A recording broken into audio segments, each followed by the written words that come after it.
როგორ წერია ბოდიში? წერია და ევროკავშირში თვლილი ესეც 60-ჯერ მეტია, თუმცა არ არის საუბარი ევროკავშირის ისეთაზე, როგორ მდგომარეობაზე და როგორ შეაფასებს ზოგადად. ვინ გამოაქვეყნებს?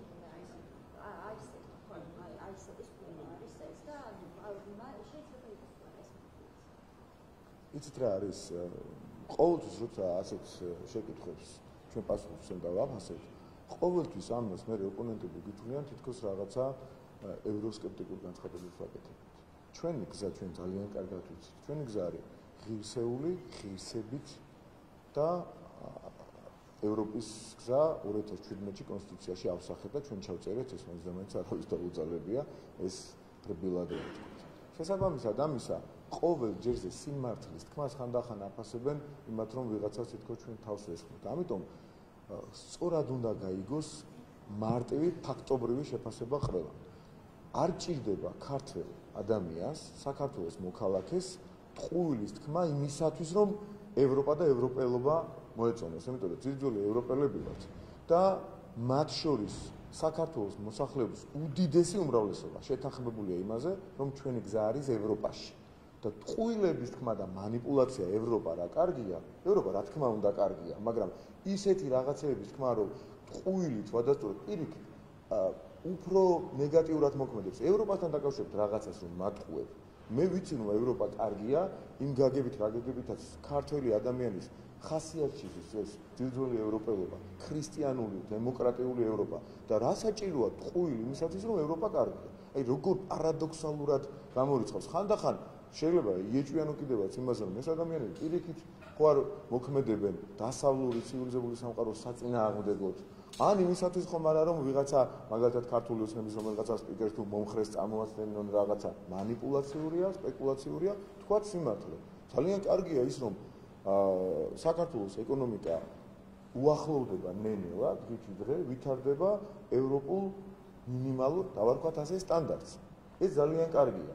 მაგრამ ეს იმის ხარჯზე ბევრი ლაპარაკობს ამაზე თუ არის რომ ევროპის ეკონომიკა დიდი ხანია წინ სამწუხაროდ ესე არ წაწეულა ეს უნდა უთხრათ ადამიანებს მაგრამ ეს იმას კი არ ნიშნავს რომ ცუდია და ამიტომ ეხა ზურგი უნდა მივაქციოთ დასავლურ სამყაროს და ევროპას პირიქით ჩვენ ჩვენი სიტყვა უნდა ვთქვათ ჩვენ ჩვენი სიმართლე უნდა ვთქვათ ქვეყნის ეკონომიკაც უნდა განვითარდეს და ევროპული გზაც ურყევი უნდა იყოს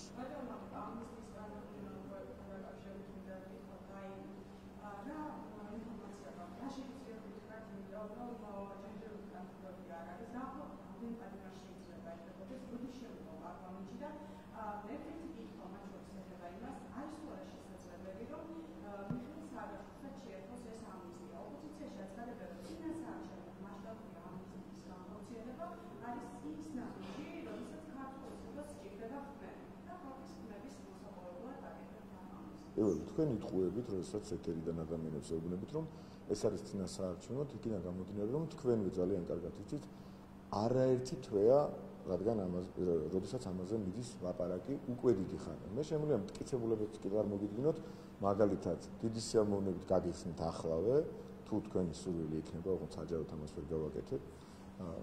ნებისმიერ თქვენგანს ვაჩვენებ მიმოწერას, მაგალითად, ჩემი და იუსტიციის მინისტრის რამდენი თვის წინ საუბრობდით რაღაც დეტალებზე ამ ამნისტიის. ამ ამნისტიაზე კონკრეტულად ირაკლი კობახიძე მუშაობს დღეს რომელიღაცა თქვენაც მეუტყუებიათ. ამაზე დიდი ხანია მუშაობ ჩვენ მთავრობასთან კოორდინაციით. უშუალოდ ვინ წერსო, ამაზეც იყო საუბარი და მუშაობს არჩილ გორდულაძე, რომელიც არის დღეს ჩემი პირველი მოადგილე და რატიონ თამაშვილი, რომელიც არის უფლებების კომიტეტის თავმჯდომარე, ეს ორი ადამიანი მუშაობს უშუალოდ მთავრობასთან კოორდინაციით, უწყებებთან კოორდინაციით და გავდივართ ყველა დეტალს. დაინიცირდება 10 რიცხვში და ყოველგვარი სპეკულაციის სივრცე ეხლა უნდა დაიკარგოს თქვენი ეთერებიდან, მაგრამ ეს ასე არ მოხდება სამწუხაროდ, იმიტომ რომ საარჩევნო ხმას მიეხება, ამაზე დიდი ხანია მიდის მუშაობა და დიდი ხანია ჩვენ ვაკეთებთ განცხადებებს, რომ ევროპულ სტანდარტს უნდა მიუახლოვდეს პატიმრების რაოდენობა ჩვენ ამ შემცირებაზე ვსაუბრობთ. როგორც ირაკლი კობახიძე მეც და რამდენიმე ჩვენმა კოლეგამ განაცხადა, ჩვენ საბოლოო ჯამში მივდივართ იმ მიზნამდე, რომ ევროპული სტანდარტი რაოდენობის მიხედვითაც კი იყოს პატიმრების რაოდენობაზეა საუბარი. შესაბამისად, ჩვენ პირველ ნაბიჯს ვაანონსებდით და ამას ვაკეთებთ ახლა, რომ პატიმრების რაოდენობა შემცირდეს, იმგვარად, რომ შემდეგი ღონისძიებებით უწყებელთან, რა თქმა უნდა, სამართალდამცავებელთან კოორდინაციით შევძლოთ, რომ 1/3 საბოლოო მიზანი ეს არის რა, ამნისტიით ვიწყებთ. საბოლოო მიზანია, რომ 1/3 1-2-3 წლის განმავლობაში, მომდევნო წლების განმავლობაში შევამციროთ პატიმრების რაოდენობა. ამნისტიის გარეშე ეს არ გამოვა. ეხლა 925 კაცი იქნება პირველი, ვისაც შეეხებათ 1327 პირობითად, რა თქმა უნდა, ამ ციფრებს ვამბობ. ამას წინასწარ ვერავინ იტყვის, იმიტომ რომ ჩვენ ამ რაოდენობით კი არ გავდივართ მუხლების მიხედვით, მათი სიმძიმის თუ სიმსუბუქის მიხედვით და ასე შემდეგ. არჩი დაინიცირდება კონკრეტული ადამიანები მუშაობენ, რომელიც უკვე გითხარით. წინასწარ არ პოლიტიკური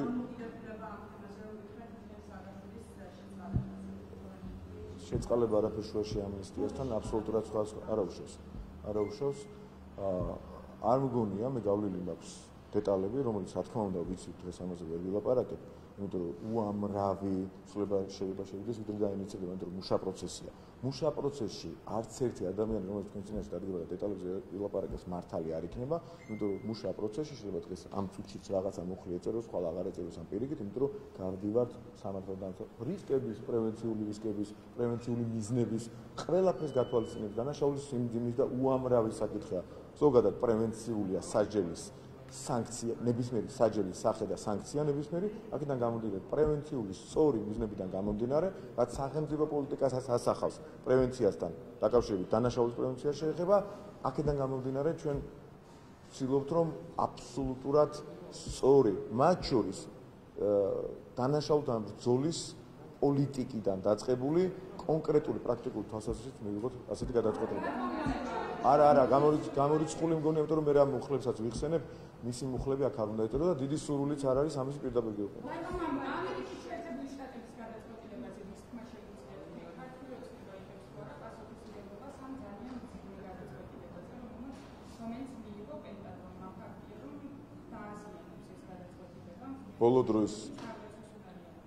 ბოლო დროის თქვენი ერთ-ერთი ტრენდია, რომ გადაწყვეტილების აღებაზე ესაუბროთ იმას, გადაწყვეტილებაზე პასუხისმგებლობის აღებაზე ესაუბროთ იმას, ვინც გადაწყვეტილებას არ იღებს. ანუ მე და თქვენ შორის კომუნიკაციაში თქვენ რომ რაღაც გადაწყვეტილებას იღებდეთ და მე ვთხოვდეთ ამაზე პასუხისმგებლობის აღებას, ეს რაღაც მახინჯი ახალი ფორმაა. რას ამბობ? ახლა არასდროს თავარი არხი საქართველოს პარლამენტში წარმოდგენილი ყავს ჟურნალისტი, ეს უნდა აღვნიშნოთ, რომელიც არასდროს წერტილამდე არ უშვებს რესპონდენტს და ყოველთვის მძიმესთან აჩერებს და აქედან აზრის გამოტანა არის შეუძლებელი. როდესაც წინადადება წერტილით არ თავდება და მძიმესთან აჩერებს ადამიანს, გამორიცხულია რომ აზრი გამოიტანოთ. ამიტომ გთხოვთ რომ აზრი გამოიტანოთ, ჯერ წერტილამდე მიმიშვათ და შემდეგ თუ რამე გასაპროტესტებელი გიქნებათ, კითხვის ფორმით გააპროტესტოთ, როგორც ეს ხდებათ ხოლმე. კიდევ ერთხელ გავიმეორებ. თქვენი ახალი ტრენდია, რომ პასუხისმგებლობას აკისრებთ, აღებას თხოვთ პასუხისმგებლობის იმ მხარეს, რომელსაც გადაწყვეტილება არ მიუღია. ჩემი აზრით ეს არის არასწორი გადაწყვეტილება. არასწორ გადაწყვეტილებაზე გადაწყვეტილების ობიექტი და მეორე მხარე პასუხისმგებლობას ვერასდროს აიღებს. ახლა რატო? ჩვენ საუბრობთ ურთიერთობების გადატვირთვაზე, ნორმალიზებაზე, იმაზე, რომ ჩვენმა მთავარმა სტრატეგიულმა პარტნიორმა, საქართველოს მოქალაქეებს ის ფაქტობრივი სანქცია უდიდეს უმრავლესობას, რომელიც ვიზის სირთულის სახით აქვს, უნდა მოუხსნას. მთავარი სტრატეგიული პარტნიორობა ამაში მდგომარეობს, ჩემი აზრით, რომ სხვა ქვეყნების გაცილებით ნაკლები კომუნიკაციის ქვეყნებს დაწყებული 2000-იანი წლების დასაწყისიდან დღემდე მოყოლებული უფრო მეტ ვიზას აძლევდნენ პროცენტულად გაცილებით, რატომღაც საქართველოს მოქალაქეებისათვის და მოსახლეობისათვის ეს ვიზები ესე გახსნილი არასდროს ყოფილა. ჩვენ და ავღანეთი ვართ ერთი და იგივე სტატისტიკური მონაცემებით ვიზის აღების თვალსაზრისით. თავისუფალი ვაჭრობა, ფრენები, აი ამაზე ვსაუბრობ და პასუხად ვიღებთ, რომ იცით რა თქვენ წვნები გაგიუქმეთ. მე ვიღაცა იტყვის, რომ იცით რა არის? ეს არის ამერიკის შეერთებული შტატების მცდელობა, რომ ჩაერიოს საქართველოს არჩევნებში. ჩვენ ამას არ ვამბობთ, მაგრამ ვიღაცა ამას რო იტყვის, მე მოხვალთ და ეთანხმებით თუ არა. ეჭვი ამის შესახებ შეიძლება ლეგიტიმური იყოს, მაგრამ ჩვენ ასე არ განვიხილავთ საკითხებს, ჩვენ ასე არ შევდივართ თემის სიღრმეებში და ვფიქრობთ, რომ ეს არის მინიმუმ გაუგებარი გადაწყვეტილება, რომელიც იმ ფონზე, როდესაც საქართველოს დემოკრატიის ხარისხით, რეფორმების გატარების თვალსაზრისით და ასე შემდეგ მოწინავე ქვეყნების რიგშია, მაგალითად კანდიდატ ქვეყნებს ევროკავშირის წევრობისა ყველას უსწრებს ასეთი გადაწყვეტილებები მიიღება არის გაუგებარი და მე მგონია რომ ძალიან მალე მაგალითად რამდენიმე თვეში ასეთი და მსგავსი ყველა გადაწყვეტილება შეიძლება და ეს კონკრეტულ ფაქტორებზე იქნება დამოკიდებული.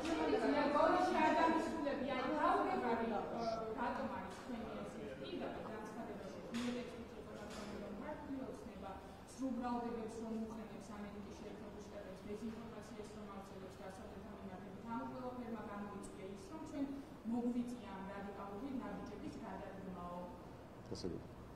თქვენ საკმაოდ განათლებული ჟურნალისტი ბრძანებთ. ახლა თქვენ დამისახელებთ აუცილებლად დარწმუნებული ვარ ერთ სრულ ბრალდებას ამ დეзинფორმაციას რომელიც ქართულმა ოცნებამ ამერიკის შეერთებულ შტატების წინააღმდეგ გაახმოვა. მთლიანად არა, კონკრეტული ერთი მთლიანი ნარატივი ესეთი ეს ძალიან არასდროს არ მithქვას. არასდროს არ გითქვას. აი თქვენ ხა ტყუილის თქმა მოგიწიათ. ვის?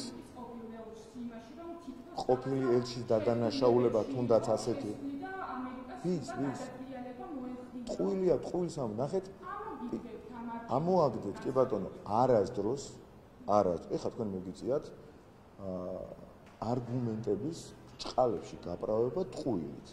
არასდროს თქვენ რაც თქვით ის ქართული ოცნების არც ერთ დეპუტატს მომხრესაც კი არ მახსოვს პრაქტიკულად, მაგრამ პასუხისმგებლობას რაზეც ავიღებ, არც ერთ დეპუტატს, თავრობის არც ერთ წევრს, ხელისყრების არც ერთ წარმომადგენელს არ უთქვამს, რომ ევროკავშირის სუდია, ამერიკის შეერთებულ შტატების სუდია და მსგავსი თქვენ რაც თქვით ეხა არ გითქვამს. მეორე ფრონტიც არასდროს დაგვიბრალებია ჩვენ ამერიკის შეერთებული შტატებისათვის. არც გლობალური ომის პარტია გვიწოდებია არასდროს ამერიკის ერთი ფრაზაა მომიგეთ რომ გლობალური ომის პარტიას უწოდებთ ამერიკის შეერთებულ შტატებს. ეს არის თქვენი ნატყუები, ასეთ სიტყვა გამოვიგონეთ, თქვენი ამოაგდეთ, ამდენი ხანი რა ვერ ამოაგდეთ, ერთი წელია მაგას გეკითხები და ვერ რაც შეეხება გლობალური ომის პარტიას, ესენი არიან კონკრეტული, ძალიან დიდი გავლენის სამწუხაროდ მქონე ძალები, რომლებიც ახერხებენ მაგალითად შვეიცარიის ბანკის გაკოტრების ხარჯზე და ფასად ბიძინა ივანიშვილის დაშანტაჟების მცდელობა რომ მოაწყონ და იმას რომ მილიარდები გააჩერონ. თუნდაც შვეიცარიის ბანკი რომელიც რეიტინგში მეორე თუ მესამე იყო გაკოტრდეს აი ამის ხარჯზე. აი ესეთი დიდი ძალები არიან დანარჩენ სიღრმეებში არ შევდივართ. ეს არ და კიდევ ერთხელ კი ვამბობდით დიახ გლობალური ომი ახლა თქვენ ამბობთ რომ გლობალური თქვენ ესეც ტყუილი თქვით მაგრამ გლობალური ომის პარტია შეერთებულ შტატებზე ახდენ ზეწოლას და წეღან ამბობდით რომ შეერთებულ შტატებს უწოდებთო შესაბამისად უკვე აქვე აღიარეთ თქვენივე ტყუილი აქედან გამომდინარე ნახეთ ბოდიში დავამთავროთ ტყუილია ეს გლობალური ომის პარტიასთან გამოგონილია არ არის გამოგონილი არსებობს ასეთი ხო და ტყუილია მეთქი თქვენ აი რა გადატრიალების ნაწილი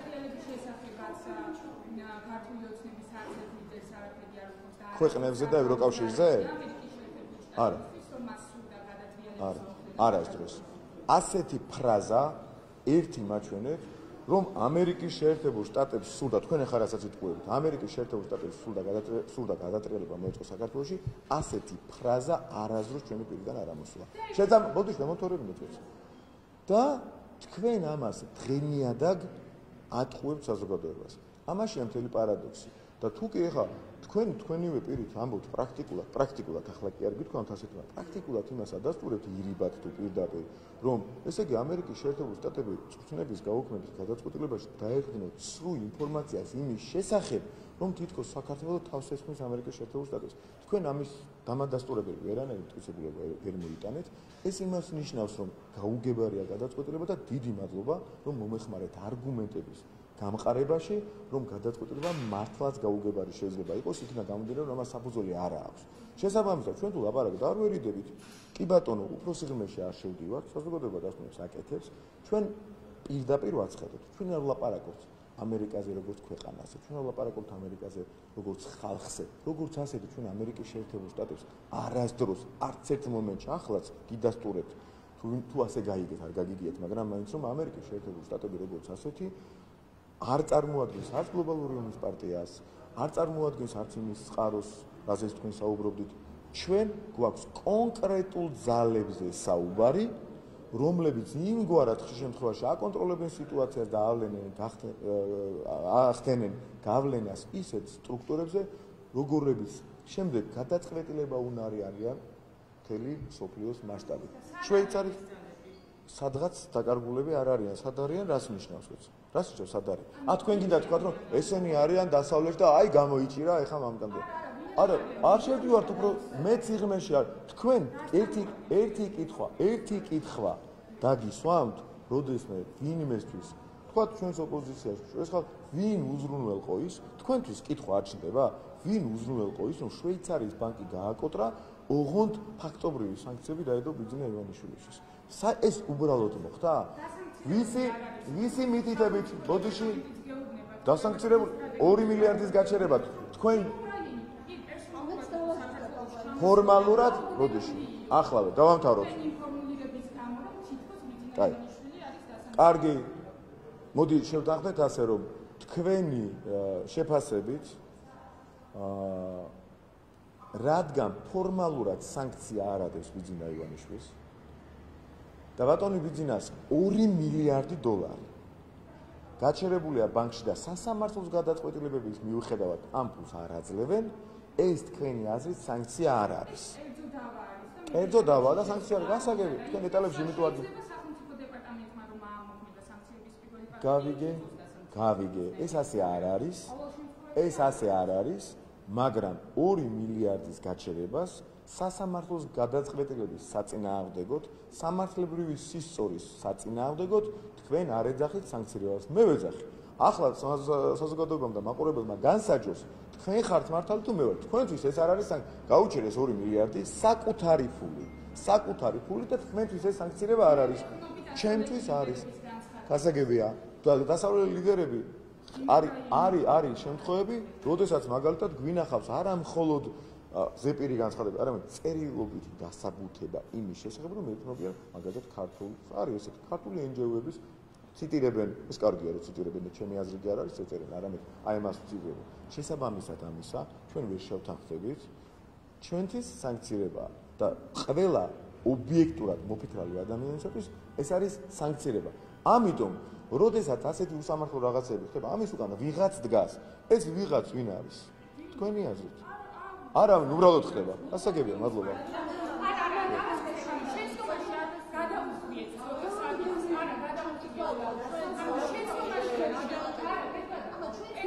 აი, თქვენი არ არის შეცდომაში შეყვანილი. ასეთი რაღაცები შეცდომით შემეშალა ბოდიში ასე არ ხდება.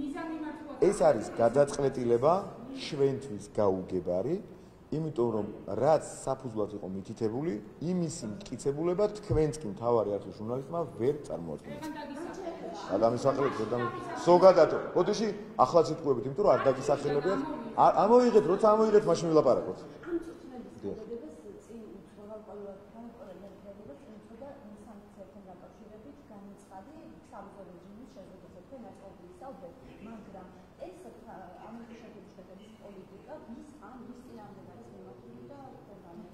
არის ცოტა გაურკვეველი მართლა გაუგებარი, გაუგონარი სიტუაცია. მაგალითად მე თქვენი კოლეგები მთავარიდან ტელევიზიიდან მეუბნებიან რომ დასანქცირებული. სხვა არ მიმხელს არავინ და ამათმა იციან ეთყობა და შეიძლება მართლა ვარ დასანქცირებული. სხვას არავის არ უთქვას, არც მე მომსვლია, არც არაფერი მოხდარა ჩემ ცხოვრებაში. ისე რომ რაღაცა ნიშანი მოეცვა ვინმეს რომ შენ ხარ დასანქცირებული. მხოლოდ ტელევიზიურმა გამოაცხადა და მთავარმა არხმა გამოაცხადა.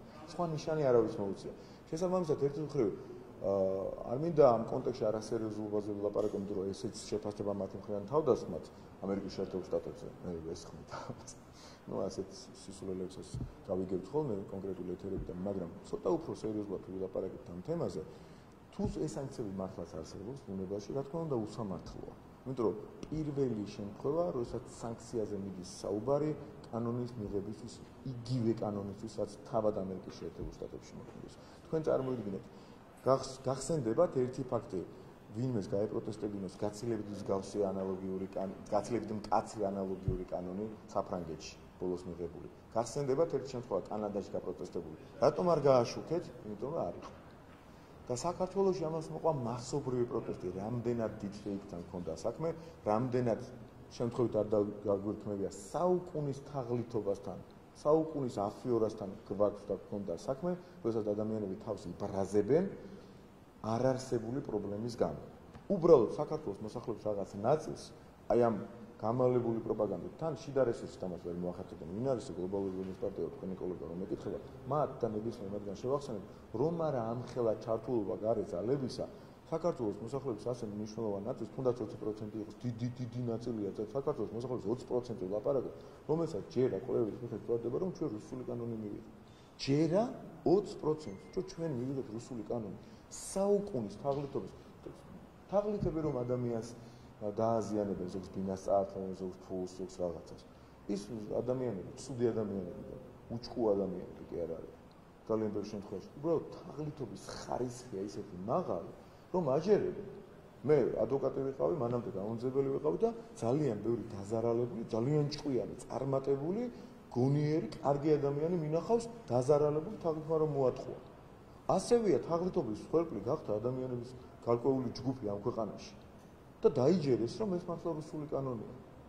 და ამ დროს ამერიკის შეერთებულ შტატებში გაცილებით მკაცრი კანონი მოქმედებს ანალოგიური სფეროს რეგულირების. კანადამ ახლა მიიღო, საფრანგეთმა ახლა მიიღო და აი ამის საფუძველზე რაღაცეები ხდება. როდესაც საფუძველი არის სრულ, მაშინ ყველა დანარჩენი არის სიცრუე და ამიტომ არის რომ ასეთი განათლებული და ისეთ საქმის კურსში მყოფი ადამიანი კონკრეტულ ერთ ფაქტსაც ვერ მისახლებს, ამბობს რომ ზოგადად თქვენი ნარატივი ასეთი.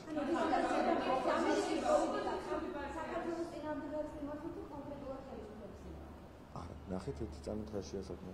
თქვენ გინდათ რომ მე გითხრათ ან ასე ან ისე. მე ასე არ ვხედავ ამ საკითხს.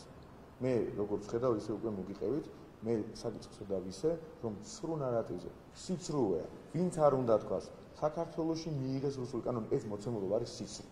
რომელიც საუბედუროდ რაღაცა ნაწილმა საზოგადოების დააჯერეს, იმიტომ რომ დიდი ძალები იყვნენ ამას ჩართული, შიდა რესურსთან მხოლოდ ამას ვერ მოახერხებდნენ და როდესაც სიცრუეზე რაღაცა მერე დაფუძნებულია სხვა ნარატივები, ყველაფერი სრულ ნარატივზე დაყრდნობით არის და ამიტომ შესაბამისი გადაწყვეტილებებიც ვერ იქნება სამართლიანი და ჩვენ ამ უსამართლობის წინააღმდეგ ვიბრძვით, ვეუბნებით მეგობრებს პირში იმას, რასაც არ აკეთებენ სწორად, მაგრამ ასევე ვაფიქსირებთ, რომ ჩვენი გზა სხვაგან არ მიდის. და მე შევიდა. რის დამფუძნებელი? ასე დაარქვა?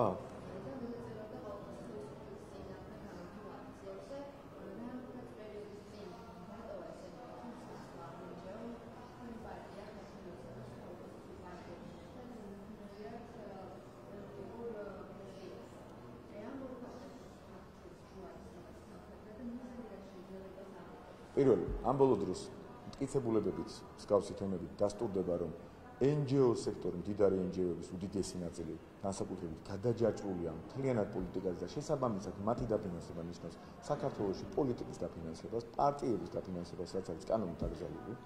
გამჭვირვალობის კანონის სწორედ ამას ემსახურებოდა, რომ გარკვეულიყო, გამიჯნულიყო, ვინ რას როგორ აფინანსებს და ის შეფუთვა ამას აღარ შორის, იმიტომ რომ უკვე ღია ხდება ყველაფერი და ამიტომ იქნება გამჭვირვალობის კანონის წინააღმდეგები, რომ პარტიებს ვინ აფინანსებს, LGBT პროპაგანდას ვინ აფინანსებს, ყველაფერი ხელის გულზე იდება და ესე იგი ეს კანონი ჩვენს მიერ მიღებული გამჭვირვალობის კანონი აზღვევს LGBT პროპაგანდის პრევენციას აკეთებს, პარტიების დაფინანსების პრევენციას აკეთებს ამ უკანონო და მახინჯი გზით და მიწვევა ნიშნავს, რომ ჩვენ ნაცებმა მიგვიწეს საკუთარ მოედანზე, რომ მივიდეთ ეხლა ნაცებთან და ნაცებთან რაღაცა პოლიტიკას ვილაპარაკოთ, რაც აბსურდია, თავშივე იციან, რომ აბსურდია. და ნაცებს მე არ გულისხმობ და შეგიძლიათ დაიმახსოვროთ, რომ ნაცებს მე არ გულისხმობ. შალვა პაპუაშვილმა თქვა იგივე ამ დღეებში და ძალიან სწორი იყო და ვეთანხმები ნაცმოძრაობას პარტიას. ნაცობა არის იდეოლოგია.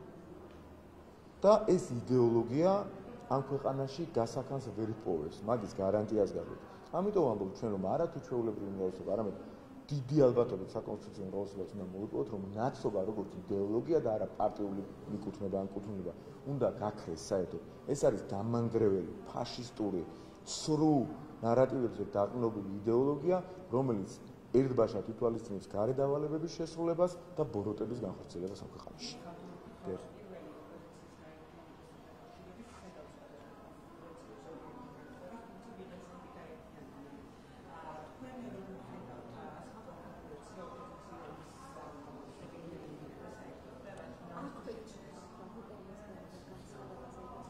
მოდი, ჯერ გავცემ პასუხი, თუ შეიძლება. კარგი. ცალკე, იმიტომ რომ ამ ყველაფრის საფუძველი არის ერთი რამ, რომ ისინი ძალიან ხშირად და კიდევ უფრო მოუხშირეს ამ ბოლო დროს ატარებენ კვლევებს. და ნახეთ, ხო, ბოლო თვეების განმავლობაში რამდენიმე კონფიგურაცია გადააკეთა. გვარამიას განცხადება იყო რამდენიმე დღის წინ თქვა სამი პოლიტიკური ცენტრი. ეხლა ნახეთ, რომ სამი პოლიტიკური ცენტრითაც გამორიცხულია ქართული εθნების დამარცხება. ეხლა ცდილობენ რომ 2-ში გაერთიანდნენ, შემდეგ შეიძლება იყოს 4. მერე გახარია შეიძლება ცალკე გადააგდონ და ავალონ რომ იცი რა შენ იქნებ ქართულ ოცნებას 1% მაინც წაართვა ეგეც საქმეა. თუმცა არ შვილის არც 1 და არც 2 და არც ბევრი ასეთი ერთეული პროცენტის სტარტმა 4-ის 5-ის, იმიტომ რომ გაცილებით მეც ავიღეთ ვიდრე ჩვეულებრივ უმრავლესობას ჭირდება საკონსტიტუციო უმრავლესობას ვუმიზნებთ და ასე შემდეგ. შესაბამისად ისინი ძალიან წვალობენ დღეს ობიექტურად ეს ხდება. ისინი ცდილობენ ახლა რომ ნახონ რაღაცა კონფიგურაცია 4-3 ან 2 გაერთიანების პირობებში, როდესაც ისინი ქართულ ოცნებას აჯობებენ. ყველანაირი კვლევა ჩაატარეს, რა თქმა უნდა, გვაქვს ხო ინფორმაციები და ისე ლოგიკაც ამაში მდგომარეობს, რომ ინფორმაციას არ ენდოთ დაუშვათ. ვერც ერთი კონფიგურაციით ისინი ქართულ ოცნებას ვერ მარცხებენ და ამიტომ წვალობენ, გადადიან, გადმოდიან ერთმანეთში. ეხლა სხვა ძალები გადაისროლეს პარტიზანულად თვითონ ნაცმოძრაობაში, რომელსაც სახელს გადაარქმევენ, ეხლა დაარქმევენ ერთობას სიტყვას. ზოგადად სიტყვა ერთობა კარგი სიტყვაა, მაგრამ შემოიტანეს სარწმუნოების ნაცვლად. აქ კორელაცია ბუნებრივი და გაშიფრადია და რაღაც ამ ერთობაში ამ კარგი სიტყვის უკან რაღაცები შეფუძვას ცდილობენ, თუმცა არ შველით არაფერი. ქართული ოცნება ძალიან დამაჯერებლად გაიმარჯვებს ამ არჩევნებზე. ამაში ისინი თავიანთი კვლევებითაც სწმუნდებიან, მაგრამ იხტიბარს, როგორც ჩვენ ვიტყვით ხოლმე და ჩვენ თაკიციან თქმა, იხტიბარს არ იტეხენ და ცდილობენ რაღაცა კონფიგურაციის დალაგებას, სადაც ოდნავ მეტი თეორიული შანსი მაინც ექნება, თუმცა უშედეგო.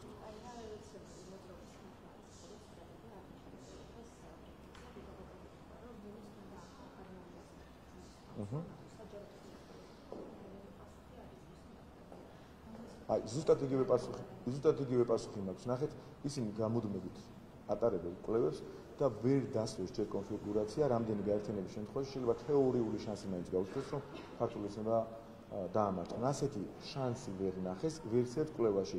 ეხლა აჯგუფებენ, იქნება დაჯგუფებებით მაინც გამოვიდეს ეს. ჯერ კვლევა არ ჩაუტარებიათ ბულგარიასთან ერთად, სადაც იქნებოდა ლელო და თქვა კიდე ახალი გვარამიას პარტია, ხო, შესაბამისად აი ამ კონფიგურაციით ახალ კვლევას ჩაატარებენ ახლა და იქაც ნახავენ რომ შანსი არ აქვს. ამიტომ ხდება ეს ყველაფერი. თუმცა მათი აზრით კი არა, მოცემულობა არასწორია მათი მათქანი. მათი აზრით არა, სხვისი აზრით, მათ ყავთ ყველას საერთო ნიშანი, მათი ეს არის ბოროტება და გარეთ ავალებების მიმცემი ადამიანები ყავთ, რომლებიც რასაც ეტყვიან, იმას გააკეთებენ. აი სამწუხაროდ საქართველოში არსებობს რამდენიმე ასეული, თუ რამდენიმე 1000 არა, ადამიანი, რომლებსაც დაავალებენ, რაც არ უნდა დაავალონ. თქვენ რომ განგაცვიფროთ ასეთი ამბავიც კი, ასეთ განმაცვიფრებულ ამბავებსაც კი შეასრულებენ, დავალებებსაც შეასრულებენ, ოღონდ მათი უფროსების გარედან დავალების მიცემების აზრი გაითვალისწინონ და დავალებას შეასრულონ. აქედან გამომდინარე, ისინი ბევრჯერ გადაჯგუფდებიან, ეხლა უკვე მოახლოვდა არჩევნები, მოუწევთ რაღაცა კონფიგურაციის დალაგება, რომლის შემთხვევაშიც ასევე უშედეგოები იქნებიან. ბოდიში.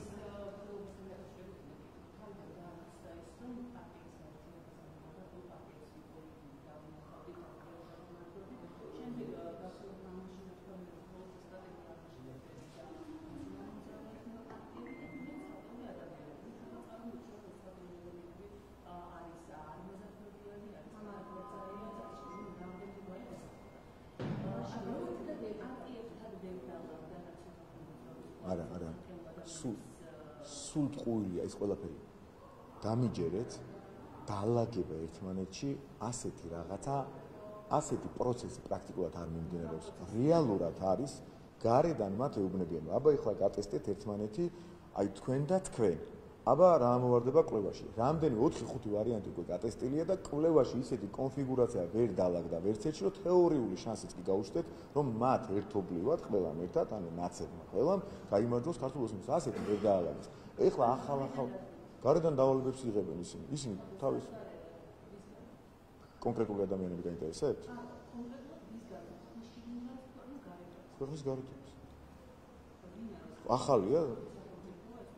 თქვენ რატო გინდათ რომ სახელმწიფო დაარქვათ ვიღაცას, მაგალითად ჩვენ პარტნიორ ქვეყანას, ვისგან მაგალითად გლობალური ომის პარტიაზე კამაც მოусმინეთ? რა თქმა უნდა, კიდევ ერთხელ გეტყვით, უფრო დეტალურად დიახ, უფრო დეტალურად გლობალური ომის პარტია, ასეთი პარტია მსოფლიოში არ არსებობს. მე თვითონ გიდასვით. ეს არის პირობითი შერქმეული სახელი, როდესაც რაღაცის თქმა არ გინდა ბოლომდე, როდესაც საზოგადოებას თავად გამოაქვს დასკვნები, ძალიან კარგად და შენაკეთებ მხოლოდ მინიშნებებს, უფრო დეტალურად რო ჩავშალოთ. ეს არის პირობითი დარქმეული სახელი, როდესაც რაღაცა ძალებს, კრებსით ისეთ ძალებს, რომლებიც ახერხებენ ძალიან სერიოზულ სტრუქტურებზე გადაწყვეტილების მიღებას, გინდა დაარქვა რაღაც სახელი და მოიხსენიო ერთი სახელი. ყველა ჯერზე ხო არ ახსნი ამას. ადამიანები და პირთა ჯგუფი, რომელიც ახერხებს სოფლიოში სერიოზულ სტრუქტურებზე გავლენის მოხდენას, რომლებიც შემდეგ აკეთებენ ამას და მას, ხო არ მოყვები. ამის ნაცვლად, ამ დიდი, რთული, ქვეწყობილი წინადადების ნაცვლად მომიტევეთ, მაგრამ ჩვენ ვამბობთ გლობალური ომის პარტიას. ყველაზე კარგად ეს სიტყვათა წყობა სიტყვება შეეფერება ასახავს. იმიტომ რომ მაგალითად ამავე ადამიანების თუ პირთა ჯგუფის დავალებით ხდებოდა ის, რომ უკრაინელი მაღალჩინოსნებით, ეხლა რომ ტყუილი მოუწია თქვენს კოლეგას თქმა, პირდაპირ მიგვითითებდნენ ომის და მეორე ფრონტისაგან. ხო ასე იყო? ეს ხო მართალია, ეს ხო გვახსოვს.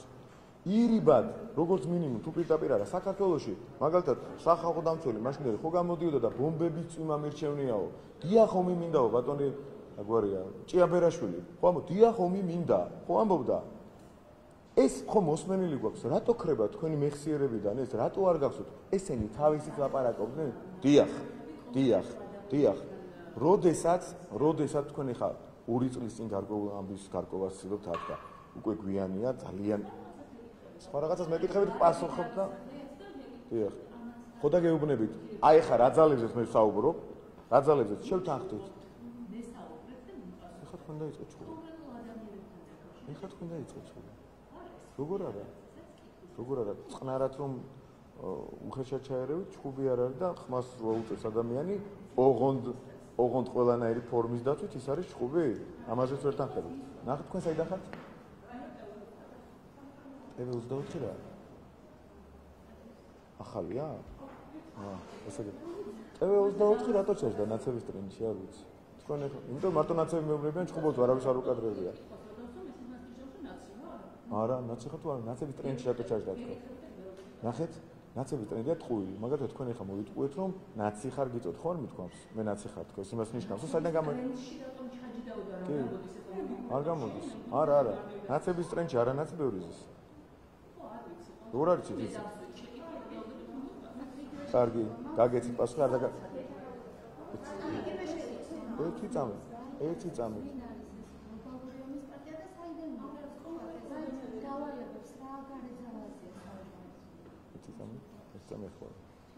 გავცემ. თქვენ საიდან ხართ? ფორმულა წარმოიდგენთ. ფორმულა იღებს დავალებებს. აქედან. ფორმულა კი არ წარმოიდგენთ, ფორმულა მიცის. თქვენ ხელმძღვანელებს კითხეთ, საიდან იღებენ დავალებებს. მე გეკითხებით თქვენ. აი, გავცემ. მე კითხებით კონკრეტულ შეკითხვას არა. ნახეთ. არა, რატო თქვენ რაღაც ხელმძღვანელებზე ხან რაღაც არგუმენტებს მიადექით ეს არ არის. აი, ახლა თქვენ კითხვა არ დაგისვამ ჯერ და პასუხს მოითხოვ. ჯერ კითხვა დასვა თქვენმა კოლეგამ. მოკლედ, გარედან იღებენ დავალებებს ის ადამიანები, რომლებიც საუბრობენ იმაზე, რომ თითქოს რაღაცა გადალაგებას აკეთებენ. რეალურად საქმე არის შემდეგში მდგომარეობს არსებული რეალობა, რომ ისინი გადაჯგუფდებიან მხოლოდ იმისათვის, რომ ჩაატარონ კვლევა, სად გაჩნდება თეორიული შანსი, რომ ქართულ ოცნებას მოუგონ. ასეთი თეორიული შანსი ჯერჯერობით გახმოვანებული თქვენს ჟურნალისტების მიერ არსებული არარეალური, რეალური, წყაროს მიერ მოწოდებული თუ სხვა ინფორმაციებით ასეთი კონფიგურაცია მათ ჯერ ვერ დაალაგეს. დაცილობენ ამას და დაალაგდებიან ისე, სადაც მათი აზრით გაჩნდება თეორიული შანსი, პრაქტიკული გამორიცხულია, რომ და თეორიული შეხედვით გამორიცხულია, რომ მათ ქართულ ოცნებას მოუგონ და დაამარცხონ. ამიტომ რეალურად ეს ყველაფერი კვლევებზეა დამოკიდებული და არა მათ იდეოლოგიაზე ან ღირებულებებზე. ეს სულ ტყუილია ყველა, არანაირი ღირებულება მათ აერთიანებთ ერთადერთი ბრჭყალებში, რა თქმა უნდა, ღირებულება, ეს არის ბოროტება, ქვეყნის ამოტრიალება, მეორე ფრონტის იდეა, LGBT პროპაგანდის ხარდაჭერა და ამ ქვეყნის გამოყენება სხვადასხვა მიზნებისათვის, რომელიც თავად ამ ქვეყანას ყველაზე მეტად არაცხობს. ბოდიში. და ზუსტად შემდეგ.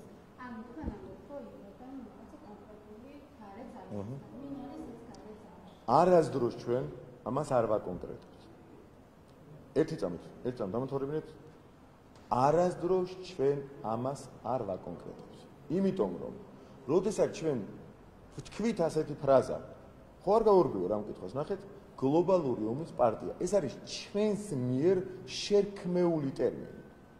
ასეთი პარტია ბუნებაში რეგისტრირებული იყოს რომელიღაცა RSC გლობალური ომის პარტია არ არსებობს ბუნებრივია. ამას ეჭიდებით ხოლმე. რა თქმა უნდა ეს არის ჩვენს მიერ მოფიქრებული ტერმინი, რომ ყველა ჯერზე არ ვილაპარაკოთ ის რომ არსებობენ ძალები თანამედროვე სამყაროში, რომლებიც ახერხებენ. მაგალითად 2 მილიარდი გაუჩერონ კონკრეტულ ადამიანს, რომ სანქცირება მოხდეს დე ფაქტო და არა დე იურე. დე ფაქტო რომ მოხდეს სანქცირება ბიძინა ივანიშვილის.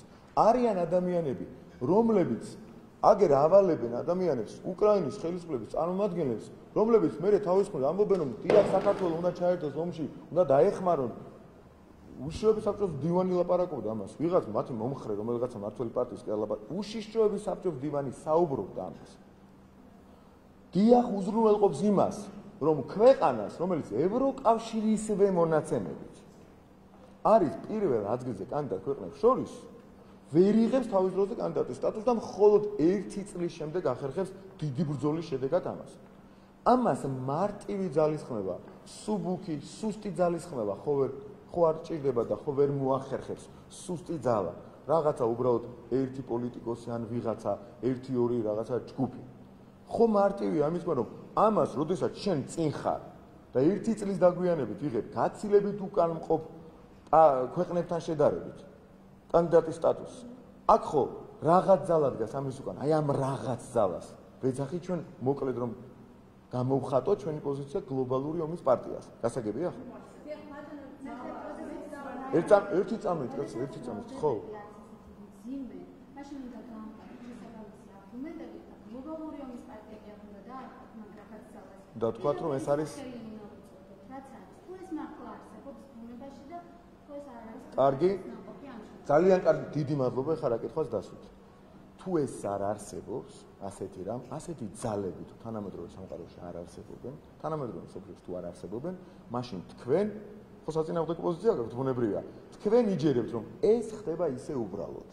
ანუ ამის უკან არავინ არ დგას, უბრალოდ ხდება ის რომ კი შენ საქართველო, თქვენი ქვეყანა, ჩემი და თქვენი ქვეყანა, ჩვენი სამშობლო, იმსახურებდა ევროკავშირის, ეხლა არ ვთხოვოთ ფოთაშვილს. ჩვენი ქვეყანა იმსახურებდა თურმე ევროკავშირის კანდიდატის სტატუსს 1 წლით ადრე და უბრალოდ რატომღაც მოხდა ისე რომ ვერ მიიღო სტატუსი და ბრძოლა დაგჭირდა. ამისათვის 1 წლიანი ბრძოლა, როდესაც თქვენ სხვა მხარეს იდექით სამწუხაროდ. როდესაც თქვენი ტელეკომპანიით, თქვენი პარტიით იდექით სხვა მხარეს, ჩვენ ვიბრძოდით საქართველოს მხარეს, რომელსაც ბრძოლა დაჭირდა კრიტერიუმების, გატარებული რეფორმების, აღიარებული კრიტერიუმების პირველობის მიუხედავად იმისათვის, რომ კანდიდატის სტატუსი მიეღო. მაშინ რაშია საქმე? ანუ უბრალოდ ესე იბრძვით საქართველოს წინააღმდეგ არასამართლიანად ვიღაცები გარდან უბრალოდ პოლიტიკოსები თავისი სულით გიჭერენ ხარს და აქ ას გლობალური ომის პარტია ან რაღაც ძალები ბჭყალებში დავარქვათ. ასეთი არ არსებობს ამის გარეშე ხდება? თქვენ გაქვთ იმხელა ძალა რომ მთელი ცივილიზებული სამყაროს საკმაოდ მნიშვნელოვანი ნაწილი პოლიტიკოსები, სენატორები, კონგრესმენები, ევროპელი პოლიტიკოსები, ქვეყნების ლიდერებიც კი რიგ შემთხვევაში გამოვიდნენ და რეალობის საწინააღმდეგო განცხადებებიც კი გახმოვანდეს, ამისი ძალა გაგაჩნიათ თქვენ? ეს ასე არა, არ უნდა დავიჯეროთ, ეს არის მართლა ნაცმოძრაობა, ფორმულა, სააკაშვილი და ასე შემდეგ. უნდა დავიჯეროთ, რომ ამის უკან რაღაც დიდი ძალა დგას და მე მეორე ვერსიისკენ ვარ და შეიძლება პირველი ვერსია და ასეთი მაგრები ხარ, თუმცა მე ამის ამჯერ. მიხვდით ხო? რა ვთქვი? დიახ. კარგი, მაშინ თუ არა ისე გადამივლიდით კოლეგებს რო პატივია. დიახ. ის როგორ ეს ორხმაში ლაპარაკი რა? ორხმაში ლაპარაკი, იმას უსმენთ თქვენ როგორ მცემთ პასუხს კაცო? რა პასუხი მცემთ კაცო, ჟურნალისტი ხართ, მე ვცემ პასუხებს, თქვენ კითხებს ვსვათ, თქვენ ამბავს ყვებით ახლა. და შემდეგ გამოხატოთ პოზიცია? მოგძანდით? დიახ. კარგი.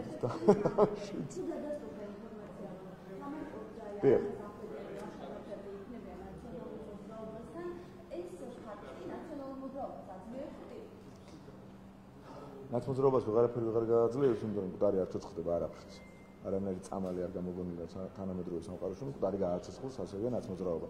ნაცმოძრაობა უბრალოდ ერთი რაღაცა რგოლია იმ ნაცური იდეოლოგიის განმახორციელებელი დავალებების შემსრულებელი, რომელიც შიგნით ახლა როგორ გადავაგდება, მნიშვნელობა არ აქვს. უბრალოდ მაგალითად ახლობლად მე ძალიან იშვიათად ალბათ გახსოვთ თქვენ ყველას გვარებს და სახელებს იშვიათად ვეხები ხომ.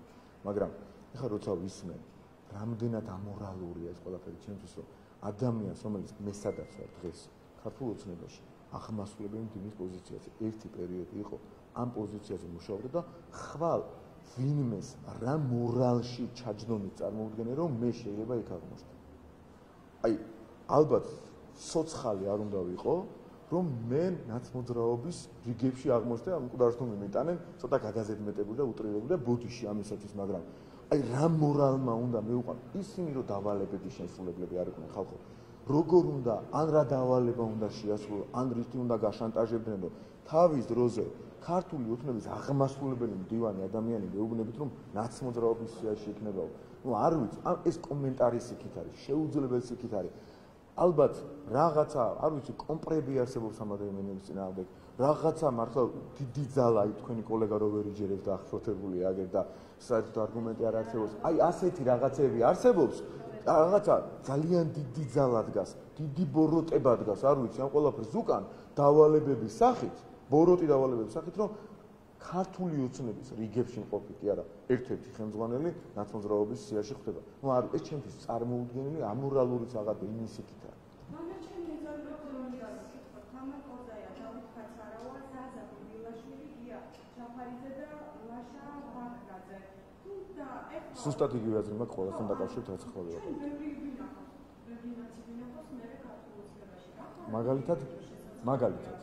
მაგალითად. ნახეთ, აი წარმოიდგინეთ, ეხაც კი სახელებს და გვარს ვერ იტყვით ვერც ერთს. ნაცი იყო? აი ეგეც ყვინია. ნაცი არ იყო, კონკრეტ ერთი წამით, მაგას ჩემზეც იძახო და ანაწითლიძე. ჩემზე. და აღმოჩნდა რომ იმ დროს თუმე 2000 წელი ყოფილა, თვითონ მერვე კლასში ყოფილა და სააკაშვილი საერთოდ იმაზე იყო, რა ქვია, მაგის პრეზიდენტობა საერთოდ არ იყო და პირველი ვის დაიჭირეს, მე ვიყავი. ჩემზეც კი ლაპარაკობენ, მაგას დღემდე. როგორ არა? დღემდე ლაპარაკობენ. ადეიშვილის ხელის ბიჭი იყო, მამუკა მდინარეზე ვარ გაგიგიათ? ადამიანი ლაივში არ მყავს არასდროს თქვენი ტელევიზიით ბევრჯერ გადაცემულა და თქვენი წამყვანები არასდროს შეწინააღმდეგებიან ამას. დიახ, გვახსოვს სიცილით უდასტურებენ და ადეიშვილი, სო იგრი არ ჩანდი. ჩვეულებრივი მოქალაქე ვიყავი, ჩემს საქმეს ვაკეთებდი პატიოსნად. ხო და მაგას ვამბობ, ჩემზეც ამას ლაპარაკობდნენ მეთქი. ადეიშვილის ხელის ბიჭი იყო, მის დავალებას ასრულებდა და ხო, კი ბატონო, დიდი მადლობა დამიდას. კი ბატონო, დაადასტურა ერთხელ რაღაც და ამიტომ იყო ნაცი და ნაცმოძრაობის წევრი? ნაცი იყო? გულხურვალე რას ნიშნავს? კონკრეტულ შემთხვევაში კონკრეტულად რაღაც პოზიცია ბევრი მუშაობდა იმ დროს. რომელი იყო ნაცი და ნაცმოძრაობის პარტიის წევრი ერთი მითხარით, აბა? არ იყო პარტიის წევრი არასდროს არ ყოფილა. როგორ არა აქვს მნიშვნელობა? როგორ არა, კაცო ლაპარაკობ. რაზეც თქვენ აენთეთ ახლა?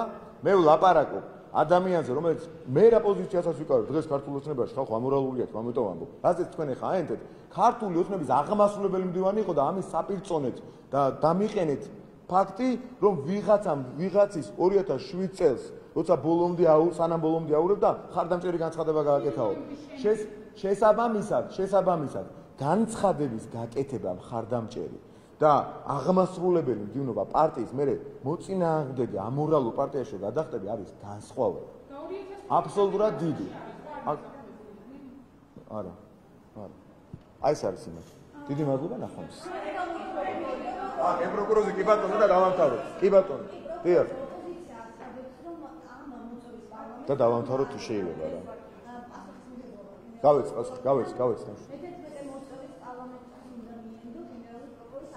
ესე იგი დიახ. კარგი.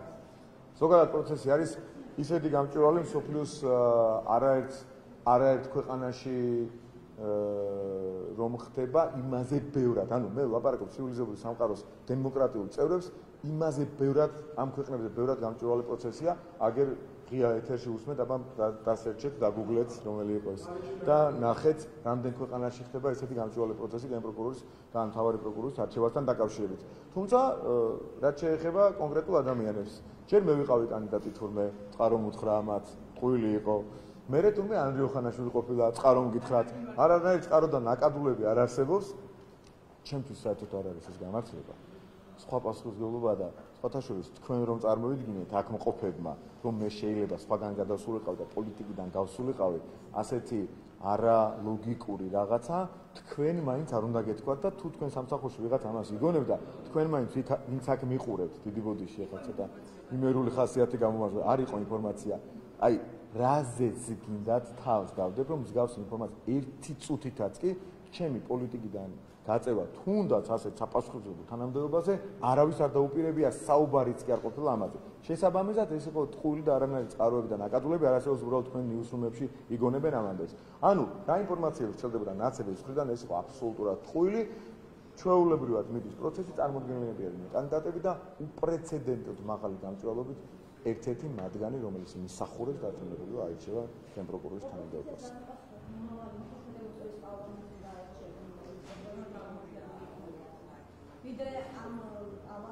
აცდენილები არიან ყველანაირი ლოგიკას, იმიტომ რომ როცა არ არის გენპროკურორი, მაშინ ირჩევა და არ არის როცა მათ მოუნდებათ. დიდი მადლობა.